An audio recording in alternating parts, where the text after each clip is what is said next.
Hola, ¿qué tal? ¿Cómo están? Bien, ¿cómo está? Por fin llegó la primavera, se acabaron esas lluvias que me hacían recordar pleno invierno. Para los que no me conocen, mi nombre es Pedro Yarce, yo por lo general trabajo en el área de niños en Wambaland, pero hoy día Mauricio está en México. Él está en la ciudad de Saltillo en una conferencia que se llama En la Vía. Esta conferencia está pensada para que iglesias nacientes como la nuestra puedan aprender a cómo ser más atractivas para personas que no conocen a Jesús. Así que estamos súper contentos porque Mauricio está allá, porque se está capacitando y va a llegar con nuevas ideas y cosas que podemos hacer. Bueno, estamos ya en la tercera parte de esta serie que se llama Vuelve a casa. Y esta serie ha estado dando mucho que hablar. De hecho, varias personas me han estado comentando lo buena que ha estado. Y yo, bueno, como tengo que ver el tema de los videos, la he visto por Facebook y creo que es una serie muy buena. Si no la han visto, les recomiendo que la vean, que la busquen en nuestra página de Facebook y la busquen. Miren, en esta serie lo que hemos estado tratando de hacer es una aproximación a la llamada parábola del Hijo Pródigo para más o menos entender cómo es el corazón de Dios. Y si ustedes quizás es primera vez que están acá o bien no han podido estar los días anteriores, no han podido ver los dos primeros capítulos, les recomiendo que los vean para que se pongan un poco en contexto y de todos modos, aunque los vean hoy, igual vean después las otras partes. Pueden verlas en nuestra página de Facebook, como les decía, o en nuestro nuevo y recién estrenado canal de YouTube, al que se puede suscribir y darle clic en la campanita. Tenía ganas de decir eso, tenía que decirlo. Háganle clic en la campanita para que le llegue la notificación. Ya, ahora puedo continuar. De hecho, está aquí. Ya, ahora puedo seguir. Bueno, en esta serie hemos estado, digamos, examinando y un poco profundizando en la que se llama la parábola del Hijo Pródigo. Probablemente ustedes la han escuchado, no sé si alguna vez han oído hablar del Hijo Pródigo. Es una parábola bastante popular, es una parábola que ha calado bien hondo en nuestra cultura occidental y de alguna forma todos tenemos alguna idea de qué se trata. Esta parábola, digamos, esta historia se encuentra en el Evangelio de Lucas. En la Biblia está el Antiguo Testamento, que son los escritos judíos antiguos, y el Nuevo Testamento, que fue escrito por la gente que conoció a Jesús. Entonces, en el Nuevo Testamento, en un libro que se llama Lucas, está esta parábola que era una historia que contó Jesús. ¿Qué tiene de importante y qué tiene de relevante esto? Que una de las características más importantes acerca de cómo Jesús enseñaba a la gente era que él utilizaba estas historias que se llamaban parábolas. Él le puso el nombre parábola. No es que después nosotros le hayamos puesto, él les llamaba parábolas. Y el objetivo de una parábola es, por medio de una historia simple, darte una verdad un poco más profunda. Entonces, él contaba historias que eran bastante sencillas o fáciles de comprender en el contexto del mundo del Israel antiguo, ya sea el contexto agrícola o el contexto, no sé, ganadero o de los pescadores. Entonces, él utilizaba historias que él las inventaba probablemente en el momento, pero estas historias siempre te traen una verdad espiritual bastante profunda. Y por eso es bien interesante leerlas y un poco ir profundizando y desarrollando para ver qué Jesús nos quería decir. Y esta historia del Hijo Pródigo está particularmente centrada, podríamos decir, en un contexto bien interesante. Y quiero un poco repasar lo que hemos estado viendo. Para que nos hagamos una idea, en esta época, en el Israel antiguo, la vida religiosa giraba en torno al templo. Y, digamos, la religión judía estaba dividida en ciertas facciones. Del mismo modo que hoy día el cristianismo tenemos, no sé, los evangélicos, los protestantes, los presbiterianos, católicos y así. El judaísmo estaba dividido en ciertas sectas, por ejemplo, los fariseos, los saduceos, los esenios y creo que los celotes. Y ellos en el fondo conformaban la sociedad religiosa de la época. Fuera de este círculo religioso estaba la gente común y corriente y que por lo general eran vistos como parte foránea de la sociedad. Y dentro de esta sociedad, los llamados pecadores, que eran como los más despreciados, estaban las prostitutas, los cobradores de impuestos, que en un capítulo anterior se nos explica cómo eran bastante despreciados en la sociedad judía. Y varios de estos despreciables eran mal vistos y era muy mal visto que tú te juntaras con ellos y sobre todo en un contexto religioso. O sea, si tú eras un rabino como Jesús o eras una persona, un líder religioso que tú convivieras con personas pecadoras era casi una contradicción, no tenía sentido. Y es justamente en este contexto donde Jesús está siendo fuertemente criticado por pasar el tiempo con pecadores. O sea, él pasaba el tiempo con todos los despreciables de la sociedad y eso provocaba una reacción crítica bastante fuerte de parte de los líderes religiosos. Y esto está recogido en el Evangelio de Lucas. De hecho, la Biblia dice, si podemos ver, dice que los cobradores de impuestos y otros pecadores de mala fama, o sea, nótense cómo son retratados, a menudo venían a escuchar las enseñanzas de Jesús. Fantástico, fantástico, si la idea era que aprendieran algo. Y dice, a continuación, por eso los fariseos y los maestros de la ley religiosa se quejaban de que Jesús se juntara con semejantes pecadores y hasta comía con ellos. Terrible. Miren, en ese tiempo, igual que hoy, uno no se junta a comer con cualquiera. Cuando ustedes llega la hora de colación en su trabajo, van al casino de la empresa o bien salen a comer afuera a algún restaurante, no van con cualquiera. Van con la gente con la que tienen cierta afinidad o con quienes comparten un poco más. Y eso era tan igual en esa época como hoy. Además de eso, en el contexto farisaico, podríamos decir, ellos le habían añadido que, además de que simpatizara o de alguna forma congeniaras con esta gente, para ellos significaba que tú aprobabas su conducta. Algo que yo encuentro totalmente descabellado, pero bueno. Entonces, ¿qué es lo que tenemos? Tenemos que Jesús se juntaba a comer con gente que era considerada lo peor de la sociedad. Y eso provocaba un cortocircuito religioso en los líderes fariseos y en todo esto. Pero en el fondo lo que Jesús te está diciendo es, oye, a mí me da lo mismo lo que ellos hagan. Yo quiero compartir con ellos, yo quiero estar con ellos, quiero interiorizarme con ellos, quiero tener una relación con ellos. Eso era lo que Jesús venía a hacer. Más allá de que si aprobaba o no aprobaba ciertas conductas, él lo que quería era pasar un tiempo con estas personas y compartir. Entonces, en este contexto, digamos, en este contexto de críticas, en que Jesús está siendo criticado por los religiosos, Jesús se toma el tiempo de dar 3 parábolas bastante similares con un objetivo común. Y estas parábolas tienen, digamos, el hecho de, ¿cómo podríamos decir?, de resaltar o traer a flote una verdad que los líderes religiosos de ese momento estaban pasando por alto. O sea, había algo que los líderes religiosos, que los santos y buenos de esa época estaban olvidando. Y Jesús utiliza estas 3 historias para traer a flote esta verdad que estaba perdida. Y estas 3 historias, probablemente muchos de ustedes las conocen o las han escuchado, son la historia de la oveja perdida, la historia de la moneda perdida y la historia del hijo pródigo o hijo perdido, que es la que estamos analizando en esta serie. Y estas 3 historias tienen algo bastante en común, que es lo siguiente. Algo se perdió y hay urgencia por encontrarlo. Entonces, la parábola de la oveja perdida era un pastor que tenía 100 ovejas, se le pierde una, deja las 99 y va a buscar la que se le perdió. La parábola de la moneda perdida es una mujer que pierde una moneda, da vuelta a la casa, encuentra la moneda y celebra con sus amigas. Y la historia del hijo pródigo es la que estamos viendo ahora y en unos minutos más se la voy a resumir. Entonces, Jesús utiliza estas 3 historias para hacer un llamado al sentido común. Porque hasta aquí, que se te pierda algo y tú quieras encontrarlo, creo que no tiene nada de religioso, nada de teológico, simplemente sentido común. Pensamos en lo siguiente, tú abres tu billetera y te faltan 20 lucas. ¿Qué haces? Vuelan los almohadones, vuela la ropa, el closet, toda la ropa del closet tirada en el suelo hasta que aparecen las 20 lucas, ¿cierto? O bien tú tienes un perrito y se pierde. El barrio tapizado con letreros de perrito perdido, ¿no? Obvio. ¿Para qué hacer si se te pierde un hijo?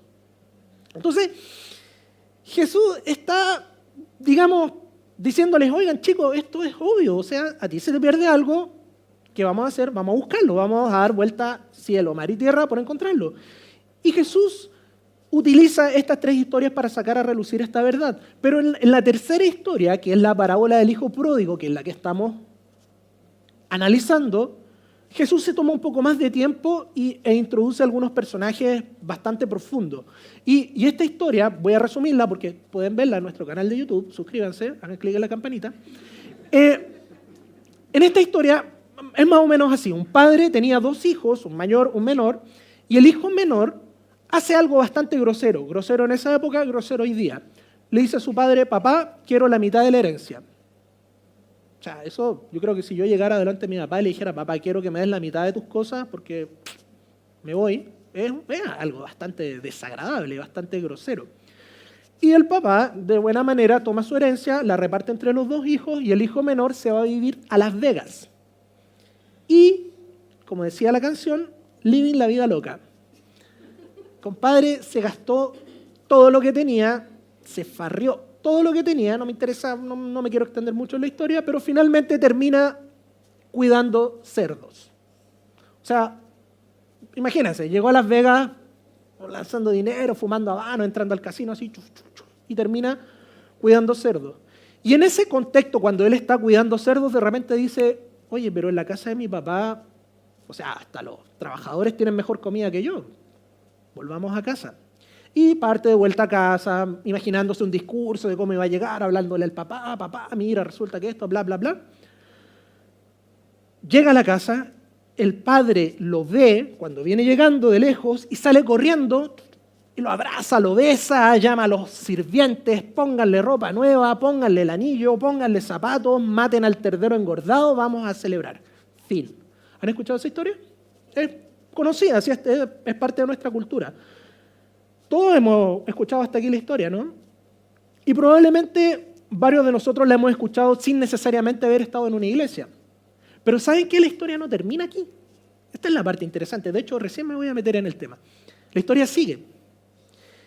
Y quiero hacer un tip aparte. Hay algo que a mí me encanta de las historias bíblicas en general, y sobre todo de las historias que contaba Jesús, es que sus personajes son bastante profundos y que las historias están llenas de pequeños detalles. Entonces, les recomiendo que la lean una vez, dejen pasar un tiempo, leanla de nuevo, dejen pasar un tiempo y leanla de nuevo, porque cada vez van a ir notando, y en base a sus propias experiencias de vida, van a ir notando detalles que probablemente hoy incluso vamos a pasar por alto.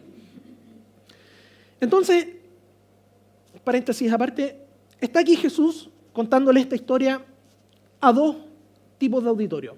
Por un lado tiene los líderes religiosos que lo estaban criticando, pero por el otro lado tenía a las prostitutas, a los cobradores de impuestos, a los políticos y en general a todos los que estaban, todos esos pecadores que estaban escuchándolo. Entonces, esta historia del hijo pródigo, como Jesús era bastante astuto, está de alguna manera revelando el corazón de Dios, pero a la vez está sacando algo que está en el corazón de las personas que lo están escuchando. O sea, Jesús astutamente utiliza estas historias para sacar a flote cosas que están en nuestro corazón. Y probablemente hoy vamos a ver que muchas de estas cosas nos están hablando hoy día a nosotros. Así que, como les decía, la historia sigue.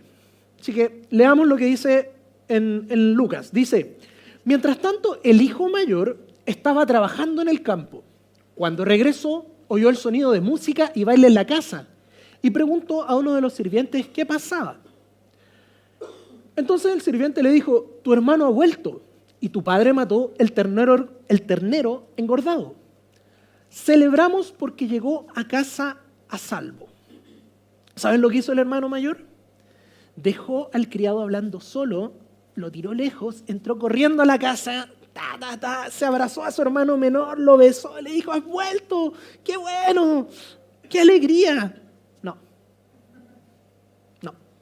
No dijo eso. Aquí hay varios detalles que empiezan a revelar cosas que tenemos en el corazón los seres humanos. Primero que todo, este hermano estaba trabajando en el campo y un poquito más adelante nos vamos a dar cuenta que él no estaba trabajando en el campo precisamente por amor a su papá o porque quisiera hacerlo. Él estaba ahí porque estaba esperando algo a cambio, digamos. Y de cierta manera él estaba comparándose con su hermano menor. El hermano menor se había ido, así que él se quedó. El hermano menor estaba malgastando la herencia del padre, pero él ya había recibido la herencia y sin embargo estaba trabajando. Entonces, en el fondo, él estaba tratando de ganarse su herencia o quizás pagarle la herencia al padre con trabajo, algo que probablemente era imposible. Entonces, vemos que este hermano mayor está de alguna manera tratando de ganarse el favor del padre por medio de sus propias obras de justicia. O sea, en el fondo dice, yo voy a hacer algo para ganarme esta herencia que me está dando mi papá. Me la voy a ganar trabajando a pulso. Pero vamos a ver en unos minutos más que el padre era completamente indiferente a eso. No le interesaba. De hecho, probablemente ni siquiera se lo pidió. Y vamos a darnos cuenta de la tremenda profundidad que tienen estos personajes, el padre, el hijo mayor y el hijo menor. Parece que cuando Jesús cuenta la historia tú puedes intuir la vida de ellos, puedes notar aspectos que tú dices, por eso hizo esto. Son personajes bastante profundos, no tienen una dimensión única, sino que tú puedes razonar y razonar y razonar y sacar conclusiones bastante potentes. Entonces, Jesús va revelando profundidades del corazón humano por medio de estos personajes. O sea, es algo fantástico, a mí me encantan estas historias. Entonces, veamos un poco, analicemos un poco al hermano mayor. Vamos a hacerle un identikit al hermano mayor. Primero que nada, él está inventando sus propias reglas para tener una especie de protocolo de comunicación o de relación con su padre. Miren, leamos esto. El hermano mayor se enojó y no quiso entrar. Dice, su padre salió y le suplicó que entrara, pero él respondió, todos estos años he trabajado para ti como un burro y nunca me negué a hacer nada de lo que me pediste. Y en todo este tiempo no me diste ni un cabrito para festejar con mis amigos. Estaba furioso el tipo. ¿Y qué dice? Sin embargo, cuando este hijo tuyo regresa después de haber derrochado tu dinero con prostitutas, matas el ternero engordado para celebrar. Yo me imagino a este tipo así agarrándose la cabeza, como que no entendía, oye, ¿qué te pasa? ¿Qué te pasa? Este tipo se farrea tu plata en prostituta y tú matas el ternero gordo. Este hombre saca así, pero abre su corazón y podemos meternos a ver todo lo que había dentro. Este hermano, como decía hace un rato, se quedó en la casa no porque amara al padre, porque él tenía que cumplir. Él estableció su reglamento. Esto es lo que yo voy a cumplir. Y dentro de ese reglamento él dijo, yo tengo que quedarme en la casa porque tengo que hacerlo, porque tengo que pagar la herencia, porque tengo que demostrar que yo sí valgo lo que me dieron. Entonces él está ahí cumpliendo. Primero que nada, el papá ya le había dado la herencia, así que tenía, podríamos decir, la vida asegurada. Y por otro lado, parece que el papá no le pidió nunca que se quedara trabajando. Ya les voy a decir por qué. Más encima, este tipo nunca empatizó con el dolor de su padre. Su papá estaba profundamente herido, entristecido y acongojado porque el hermano menor se había ido. Y a él, nada. No le importó, y es obvio, o sea, se desprende, porque si realmente hubiera empatizado con el dolor del padre, se habría alegrado de ver al hermano menor volver, o por lo menos se habría alegrado con su padre, no se habría enojado. Tampoco tenía una buena comunicación con su padre, no dialogaban. O sea, fíjense que le dice, tú nunca me diste un cabrito para celebrar con mi amigo.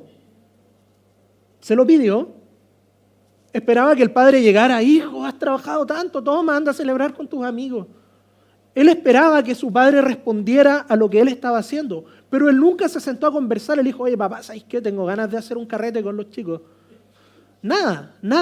Entonces, no había una comunicación. Yo me lo imagino a este tipo que se levantaba a las 5 de la mañana, iba a trabajar al campo, llegaba en la tarde, se sentaba, pum, Netflix, se acostaba y al otro día lo mismo. Entonces, no había una comunicación. Tampoco amaba a su hermano.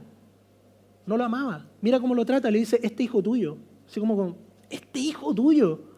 No dice, mi hermano, o Jacobo, o Simón, esos nombres judíos, como quiera que se haya llamado. Le dice, tu hijo. Y como que con desprecio, yo me lo imagino así como, este hijo tuyo. Sabía, más o menos, en qué pasos andaba el hermano. Hay un detalle importante, cuando el hermano menor vuelve, él no estaba. Así que no lo vio llegar con olor a cerdo, no lo vio llegar inmundo. Él no supo cómo llegó. Pero sin embargo le dijo a su papá, este hijo tuyo ha derrochado tu dinero en prostituta. Por lo menos le veía al Facebook. Por lo menos. Por lo menos, no sé, lo tenía ahí en Instagram, me imagino en la noche así como, algo hacía. Pero más o menos sabía en qué pasos andaba. Se preocupaba más de él mismo y de su propio bienestar que de los demás. El ternero engordado, aquí hay dos detalles, la túnica y el ternero engordado. Lo otro ya los hablamos. La túnica, el padre dice, traigan la mejor túnica. Probablemente la mejor túnica que había en ese momento era del hermano mayor.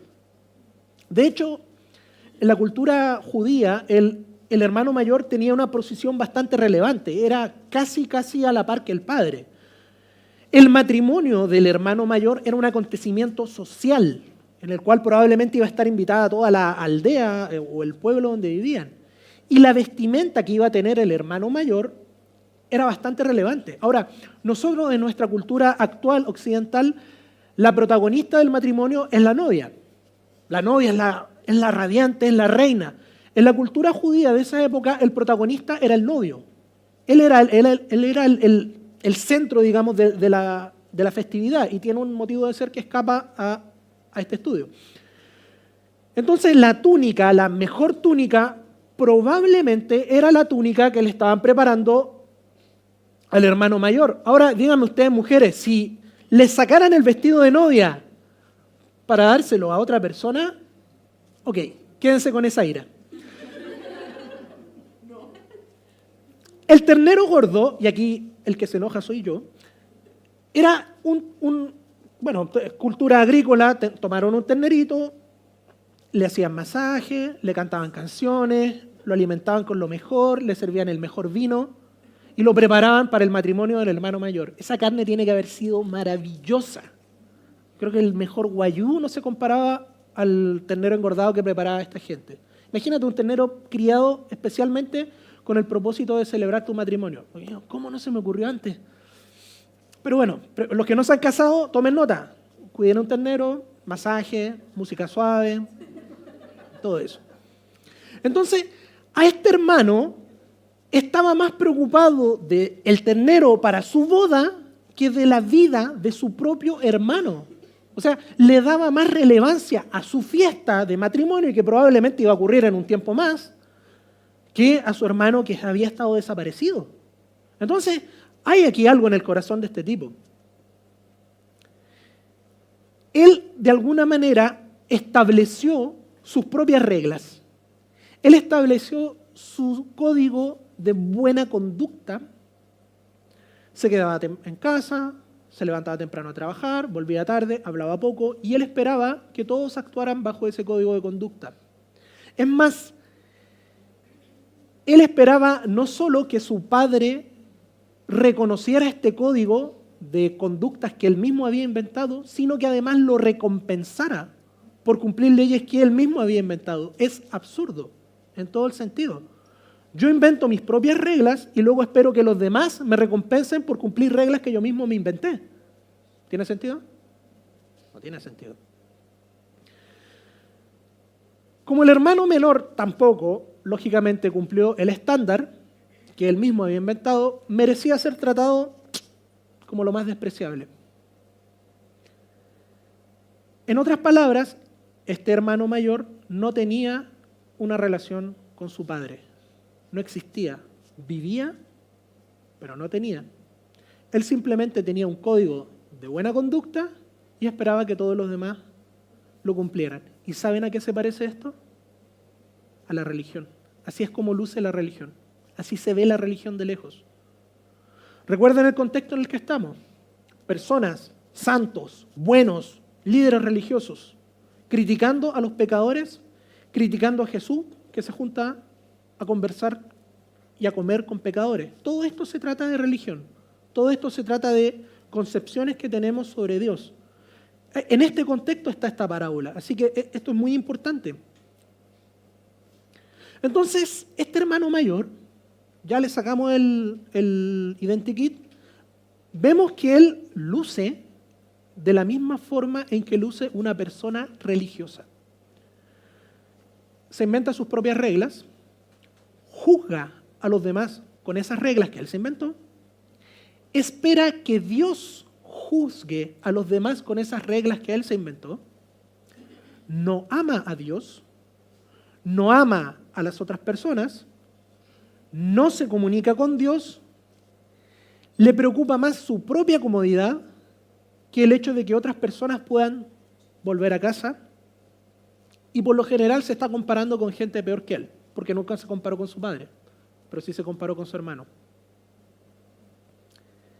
Gente, esto es lo que hacen todas las religiones, todas. Aquí por lo general hablamos de los religiosos dentro del cristianismo, pero si abrimos un poquito el objetivo, vamos a ver que todas las religiones se ven exactamente igual.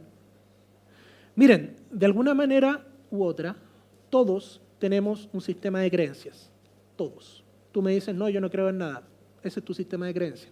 Tú crees que vienes de la nada, vives, te mueres, te vas a la nada, perfecto. Ese es un sistema de creencias. Puede ser simple como eso o puede ser extremadamente complejo, pero todos tenemos un sistema de creencias. Y dentro de este sistema de creencias vamos a crear algunas reglas nosotros mismos y luego vamos a usar esas reglas para medir a los demás. Lo interesante es que esas reglas por lo general están hechas a medida, entonces yo las cumplo perfectamente, porque obvio. Pero el demás no, es un pecador terrible.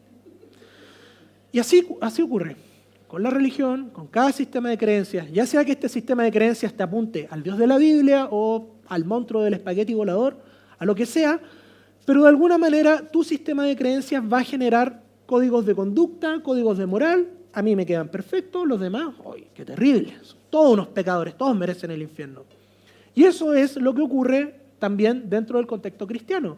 A veces, aunque el cristianismo surge como la relación del hombre con Dios por medio de Cristo, de un Dios que está buscando reconciliarse con el hombre por medio de Jesús, a veces también terminamos transformándolo en una religión, porque la tendencia humana es hacia la religión. Es como una fuerza de gravedad que nos atrae y de alguna manera nos tendemos a desviar hacia la religión.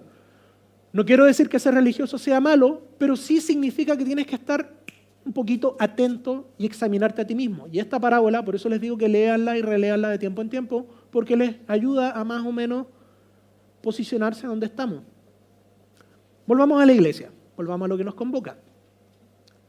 ¿Cuántas veces la iglesia se termina convirtiendo en un sistema de reglas? Yo creo que varios de ustedes aquí, y probablemente los que están por primera vez, han tenido algunas experiencias que llegan a la iglesia y le dicen, ¡ay, bienvenido! Pero mira, es que esa ropa, yo te pediría que la próxima vez te pongas falda. Si a mí me dicen eso, yo no vuelvo a esa iglesia. Mira, es que en esta iglesia no usamos esas palabras. No, yo te pediría que te peinaras si quieres entrar a esta iglesia. Y ocurren cosas de ese estilo. Y puede pasar también lo contrario. Llegas a la iglesia, tu vida cambia, eres transformado, ¡wow! Ocurre algo, empiezas a poner tu vida en orden y de repente encuentras que estás haciéndolo todo tan bien que empiezas a decir, oye, pero ese fuma. Oye, pero mira, ese está tomando. Me hace una cerveza mala. ¿Cómo es posible? Entonces, ¿qué es lo que ocurre? Terminamos creando un código de conducta de qué es lo que significa portarse bien. Generalmente basado en cómo nos portamos nosotros. Luego, queremos que todos los demás se comporten como yo. Si yo soy tan bueno, vengo a la iglesia, llego temprano, barro el piso, canto lindo,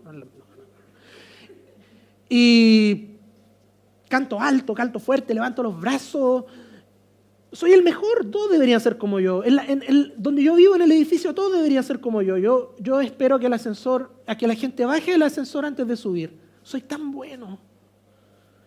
Y empezamos a crear este código de conducta y empezamos a pretender que los demás se adapten a nuestras leyes. ¿Saben lo que es peor? Peor que eso es esperar que Dios juzgue a la gente con mis reglas. Eso es terrible y eso es algo muy habitual. ¿Cuántas veces estamos más preocupados de lo que está haciendo la gente allá afuera que cómo está nuestra relación con el Padre? ¿Estamos conversando con papá? ¿Sabe que quiero un cordero para hacer un carrete con mis amigos? ¿Lo sabe? Debería saberlo. ¿Se imaginan qué hubiera pasado si este hijo menor, en vez de irse a la casa del papá, se va al campo y se encuentra con su hermano mayor? Imagínenselo. O que va llegando a la casa y en vez de justo lo ve el padre, lo ve su hermano mayor. Yo me puse a pensar y me imaginé dos escenarios. El primero, una pateadura. El hermano mayor agarra al hermano menor y largo, ¿qué te creí, desgraciado? Fuera, nada. Segundo escenario, le dice, llegaste, ¿eh? ¿Cómo la pasaste? Bien, ¿tenías hambre? ¿Estás sucio? Tenés que comprarte ropa. ¿Sabes que hay harto trabajo allá? Mira, hay que juntar toda la mugre de las vacas, así que vamos, mañana tempranito a las 5 de la mañana. Tenía esos dos escenarios. Bueno, pueden haber otros más, pero esos fueron los que se me ocurrieron a mí. ¿Cuántas personas sinceramente están iniciando un camino de vuelta a Dios y se topan con gente como este hermano mayor? Eso, amigos míos, es una tragedia. Porque muchas veces la actitud religiosa hace que personas que con un corazón sincero se quieren acercar a Dios, se topan con un muro y no pueden pasar.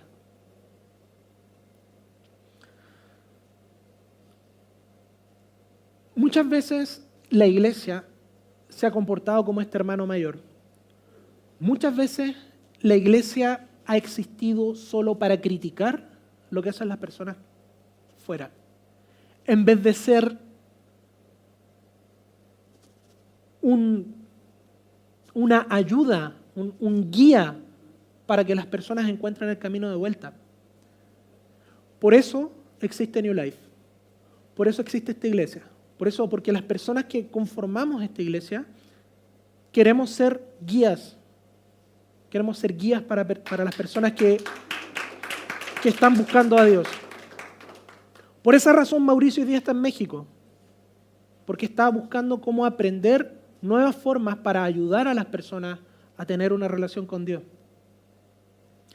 ¿Saben por qué? Porque la iglesia no existe para poner las reglas de cómo se llega al cielo. Ese no es nuestro trabajo.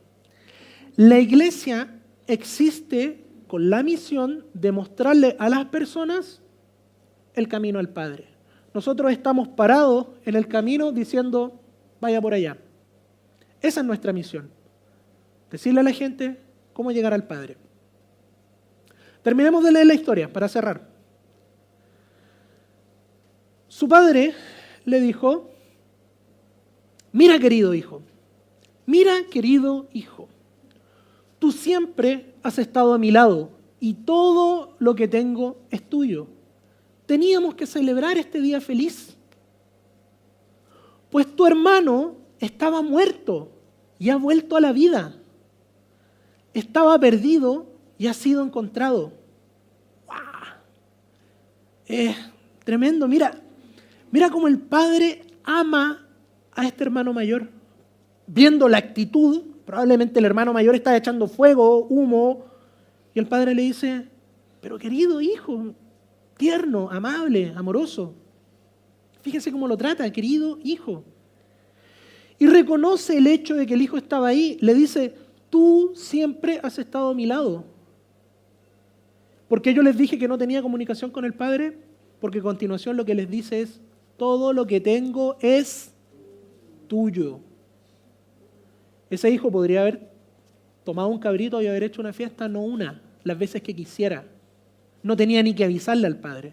Iba, empleado, prepárame ese cabrito. Publique en Facebook que el evento. Tenía esa capacidad. El tema del ternero engordado, vamos a ver cómo lo resolvemos. Todo lo que tenía el padre le pertenecía a este hijo mayor. ¿Y saben por qué el hermano mayor no sabía esto? Porque no conocía el corazón de su padre. Él no sabía que su padre era así de generoso. No lo sabía. Porque él en su mente inventó reglas, protocolos para relacionarse con el padre, y dentro de esas reglas y protocolos no existía el hecho de que su padre era extremadamente generoso. No existía, no lo veía así. ¿Cuántas veces nosotros inventamos actitudes de Dios? Es que Dios no lo va a perdonar jamás. Te perdonó a ti. Te perdonó a ti. Me perdonó a mí. Ustedes supieran. Terrible.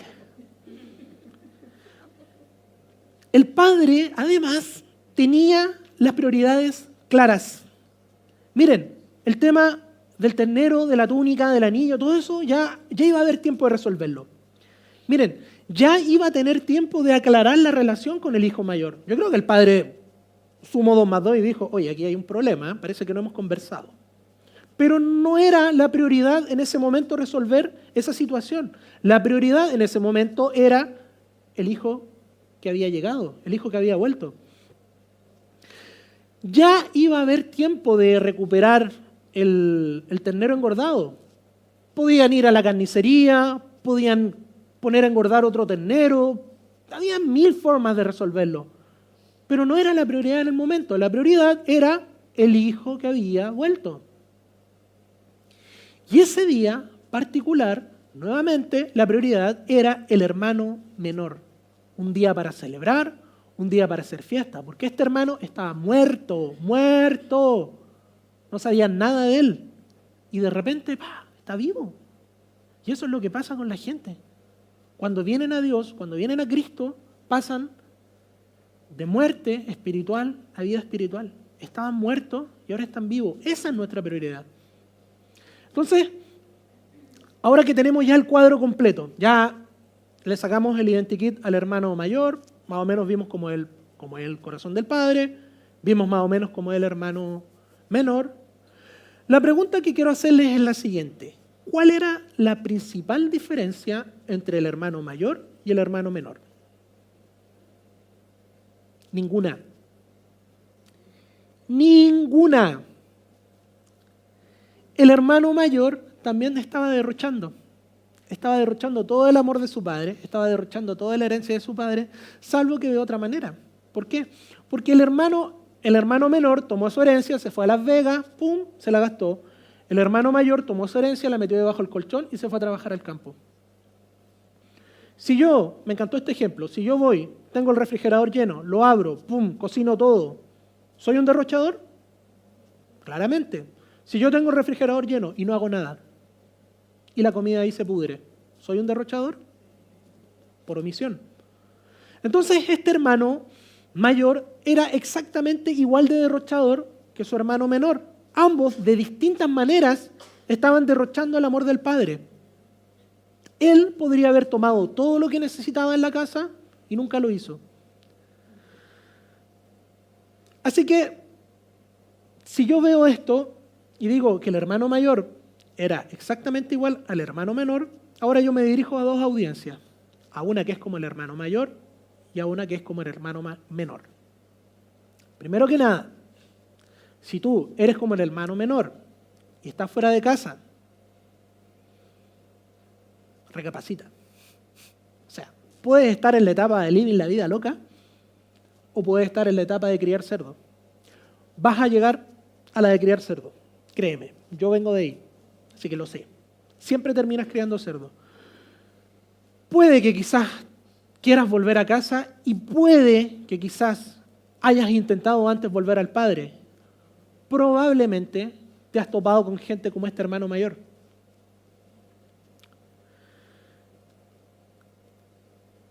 Primero que todo, quiero pedirte perdón si es que alguna vez gente de iglesia te ha dañado. Si ocurrió, antes, cuándo, dónde, no lo sé, pero quiero pedirte perdón en nombre de la iglesia, porque no debería ser. La iglesia no existe para eso. Segundo, quiero decirte que papá te ama y te está esperando con los brazos abiertos. Y esto va más allá de tener una lista de tareas que cumplir para ir al cielo. Se trata de tener una relación con el Padre. Se trata de que el Padre está dispuesto a recibirte tal como eres y no te va a poner a cumplir reglas, te va a dar el estándar de hijo, que es mucho mejor que cumplir reglas. Te va a dar nueva ropa, te va a dar autoridad, te va a dar una nueva vida. Si estás un poco antes en la etapa de farreártela, como decía hace un rato, o de los cerdos, reconsidéralo. El hermano menor, dentro de todo, tuvo un minuto de sensatez y recapacitó y decidió volver a casa. Podría haberse quedado toda la vida cuidando chanchitos, pero no lo hizo. Nosotros, como iglesia, estamos para ayudarte en ese proceso. Las personas visibles que tú ves acá, todos los líderes, los grupos de vida, todo lo que hacemos tiene como único propósito ayudarte a tener una relación creciente con Jesús. Para eso estamos, para eso es todo esto. Así que si necesitas ayuda para volver al Padre, aquí estamos. Cualquiera de nosotros, por favor, únete a un grupo de vida. Siempre lo digo, únete a un grupo de vida. Si ya eres parte de la iglesia, si ya tienes tiempo acá, pregunta, ¿qué estás haciendo para que otros vuelvan a casa? ¿Qué estás haciendo tú para ayudar? ¿Estás en el camino indicando hacia dónde está la casa del Padre? ¿O estás en el camino viendo, así que bien sucio? ¿Estás empatizando con el corazón del Padre o estás preocupado de que se cumplan las reglas? Nosotros tenemos que estar preocupados de empatizar con el corazón del Padre. ¿Eres de los que piensan que mereces el cielo por lo bien que lo estás haciendo? ¿Porque llegas temprano? ¿Porque te sabes todas las canciones? ¿Porque ayudas a mover la silla? Y no quiero criticar a la gente que sirve, porque yo soy de los que sirve. Pero esto no lo hacemos con el propósito de juntar lampas para llegar al cielo. Lo hacemos como respuesta a un Padre que ya nos amó antes.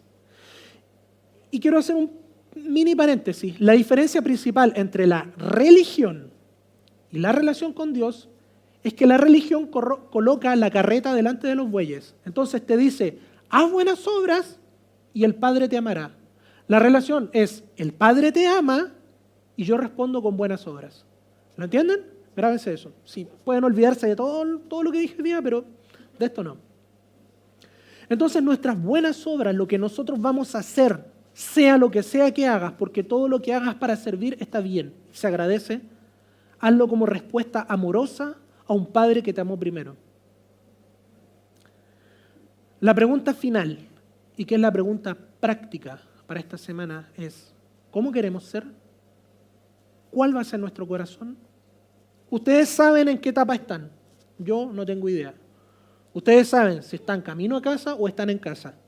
La pregunta es, en cualquiera de estos dos, ¿cómo quieres ser? ¿Cómo queremos ser?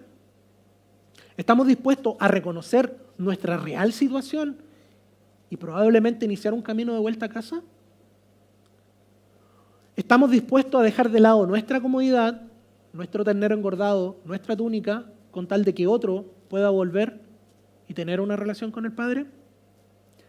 ¿Qué es lo que estamos dispuestos a hacer? Plantéatelo, dale una vuelta, piénsalo. Aquí yo no voy a hacer un llamado, levanta tu mano. No. Piénsalo, dale una vuelta, conversa con nosotros. Está Mauricio, estoy yo, está Gustavo, Carlos, Wilma, hay muchos líderes con los que pueden conversar y resolver esto. Si tienen dudas, por favor, hablemoslo. Toda la gente que estaba aquí cantando pueden hablar con cualquiera, con los líderes que trabajan con los niños, con cualquiera. Pero piénsenlo. Oremos. Padre, primero que todo te quiero dar gracias por tu tremendo corazón generoso que tú no dudas en derrochar amor una y otra vez, tanto con tus hijos que están fuera como con los que estamos dentro. Padre, si alguna vez hemos sido orgullosos y arrogantes por lo que hacemos, creyendo que los demás debieran ser como nosotros, te pido perdón. Te pido perdón, Padre, por muchas veces pretender que otras personas sean igual que yo. Ayúdanos a tener tu corazón, a ser amorosos, a ser capaces de derrochar amor con aquellos que te necesitan. Padre, te pido por aquellas personas que aún no tienen una relación contigo, que sin saberlo se fueron de casa, que están afuera y que te necesitan. A veces las personas ni siquiera saben que te necesitan. Buscan y buscan sin saber. Yo te pido, Padre, que tú hables a esos corazones y los hagas entrar en razón.